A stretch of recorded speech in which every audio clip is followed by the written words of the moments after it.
This is your Pacman GP. So बहुत दिनों के बाद आज मैं एक वीडियो बना के पोस्ट करने वाला हूँ। और आज मैंने तय किया है कि आज का वीडियो मैं खास करके हिंदी में बनाऊंगा, क्योंकि इंग्लिश में बहुत बात कर ली। अभी थोड़ा सा हिंदी में बात किया जाए ताकि ज़्यादा से ज़्यादा लोगों को बातें समझ में आए। और और हिंदी में कैसे थोड़ा सा अपनापन लगता है। तो इसलिए मैं आज का वीडियो हिंदी में शूट करने वाला हूँ। और आज भी मैं एक इन्वेंशन जो है, जिसे पेटेंट मिला है, पेटेंट जिसने हासिल किया है अपने नाम पे, तो उसको प्रेजेंट करने वाला हूँ। ये जो पेटेंट है, जिस इन्वेंशन को मिला है, ये इन्वेंशन अगेन बहुत ही सिंपल इन्वेंशन है। लेकिन उसकी जो यूटिलिटी जो है, या फिर उसका जो उपयोग है, वो बहुत ज़्यादा है। वो बहुत ही अच्छा है। और हमारे घर घर में यूज़ हो सकता है। ऐसा ये इन्वेंशन है जिसको पेटेंट मिला है। तो बिना समय गवाए मैं अपना प्रेजेंटेशन शुरू करता हूँ।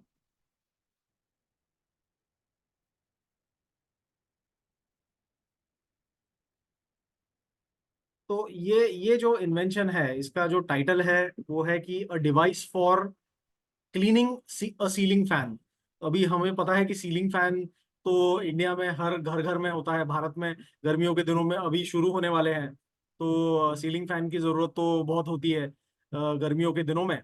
तो सीलिंग फैन क्या है हम सभी को पता है। तो ये जो डिवाइस है, वो सीलिंग फैन की जो ब्लेड्स होती है, उसे क्लीन करने का एक डिवाइस है। तो ये डिवाइस एग्जैक्टली क्या है, वो मैं थोड़ी देर में बताऊंगा। लेकिन उसके पहले मैं सबसे विनती करूंगा कि आप मेरे चैनल को सब्सक्राइब करें। और अगर आपको कोई सवाल होंगे तो प्लीज कमेंट में लिखिए, मैं उसके जवाब जरूर दूंगा आपको। लाइक करें, सब्सक्राइब करें और कमेंट भी करें। तो शुरुआत में मैं बताना चाहूंगा कि ये जो इन्वेंशन है वो हमारे इन्वेंटर ने किस लिए बनाया है। क्योंकि उसने कुछ प्रायर आर्ट जो है, या जो प्री एग्जिस्टिंग टेक्नोलॉजी है, उसमें कुछ डिफिकल्टी या कुछ चैलेंज या कुछ ड्रॉबैक ऐसे आइडेंटिफाई किया है। और उस चैलेंज या ड्रॉबैक को ओवरकम करने के लिए हमारे इन्वेंटर ने इस इन्वेंशन को कंसेप्चुअलाइज किया या बनाया है। तो वो चैलेंज क्या है? अभी पंखा जो होता है वो किसी भी रूम के सीलिंग में लगाया होता है। तो जब भी उस पंखे की ब्लेड को क्लीन करना होता है, या तो किसी को स्टूल पे खड़ा रह के करना हो, उसे क्लीन करना होता है। कोई क्लॉथ के साथ या किसी फड़के के साथ उसको क्लीन करता है, कोई झाड़ू से क्लीन करता है, वगैरह वगैरह। लेकिन इससे एक खतरा ऐसा होता है कि जो बंदा स्टूल पे खड़ा है, अगर वो ऑफ बैलेंस हो गया और नीचे गिर गया, तो इंजरी हो सकती है। उसकी संभावना हम नकार नहीं सकते। तो इसके वजह से ये एक बहुत बड़ा ड्रॉबैक है जो हमारे इन्वेंटर ने आइडेंटिफाई किया है। और इस ड्रॉबैक को ओवरकम करने के लिए हमारे इन्वेंटर ने इस इन्वेंशन को कंसेप्चुलाइज किया, इस इन्वेंशन को बनाया है। तो ये इन्वेंशन क्या है? मैं इस इन्वेंशन के डायग्राम पे जाता हूँ। तो ये डायग्राम है, और यहाँ पे आप देखेंगे ये एक पूरे का पूरा ऐसे डिवाइस है जो कि हमारे इन्वेंटर ने कॉन्सेप्चुअलाइज किया है। यहाँ पे आप एक सीलिंग फैन देख रहे हैं, और सीलिंग फैन की ब्लेड आपको यहाँ पे दिख रही है। तो ये जो डिवाइस है, इसके जो इसेंशियल फीचर्स जो है, जो मेन प्राइमरी फीचर्स है, जिसके वजह से ये इन्वेंशन काम कर रहा है, जिसके वजह से ये प्रोडक्ट एक इन्वेंशन करके माना जा रहा है, जिसके वजह से उसे पेटेंट मिला है। तो वो जो सारे इसेंशियल फीचर्स है, इनको मैंने यहाँ पे शब्दों में मार्क किया है। तो सबसे पहले तो हमारे इन्वेंटर ने क्या किया है कि एक बड़ा सा एक रॉड लिया है, जिसको वो होल्डिंग एलिमेंट बोलता है। ये जो 110 रेफरेंस नंबर है, उसको होल्डिंग एलिमेंट बोलता है। तो होल्डिंग एलिमेंट मतलब ये जो एलिमेंट है, यहाँ पे जो यूजर है, जो पंखा साफ करना चाहता है, वो उसको पकड़ पकड़ पकड़ सकता है, इसलिए उसे होल्डिंग एलिमेंट कहा गया है। उस होल्डिंग एलिमेंट के ऊपरी छोर पे हमारे इन्वेंटर ने ये बॉक्स जैसा कोई एक इम्प्लीमेंट यहाँ पे लगाया है, और इसको वो हाउसिंग बोल रहा है। ठीक है, रेफरेंस न्यूमरल 120 है। और उस हाउसिंग के अंदर जो है, उसने दो मोटर लगाई है, जो 126 नंबर से डिनोट की गई है। और हर एक मोटर को एक रॉड या एक शाफ्ट के जरिए कुछ ब्रशेस के साथ कनेक्ट किया गया है। तो ये जो दो ब्रशेस है, 130A और 130B। तो इन दोनों दोनों को एक शाफ्ट के जरिए से इस मोटर्स पे कनेक्ट किया गया है। अभी ये जो मोटर का ऑपरेशन है वो ये जो कंट्रोलर है इसके माध्यम से हो रहा है। ये जो डॉटेड लाइन यहाँ पे दिख रही है रेक्टेंगुलर, ये कंट्रोलर है, ठीक है। और ये जो कंट्रोलर है, ये जो जो मोटर है उसकी जो स्पीड है, जो आरपीएम है, उसे कंट्रोल करता है। सो कौन से किस रोटेशन से ये जो दो ब्रश है इसे इन्हें रोटेट करना चाहिए, ये इसका जो कंट्रोल है, इसका जो रेगुलेशन है, वो इस कंट्रोलर कंट्रोलर के जरिए से होता है।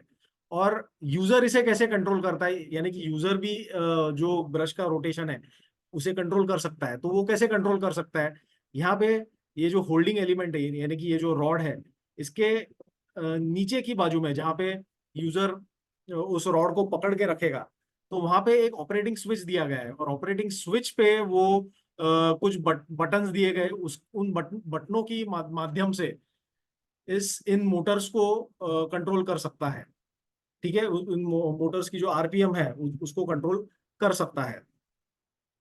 यहाँ पे ये जो हाउसिंग है, वहाँ पे एक डिस्प्ले यूनिट भी दिया गया है जहाँ पे इनका आरपीएम क्या है, कितना फास्ट है, कितना स्लो है, यूजर को पता चल सकता है, वो पढ़ सकता है दूर से या नीचे से अपनी गर्दन ऊपर करके।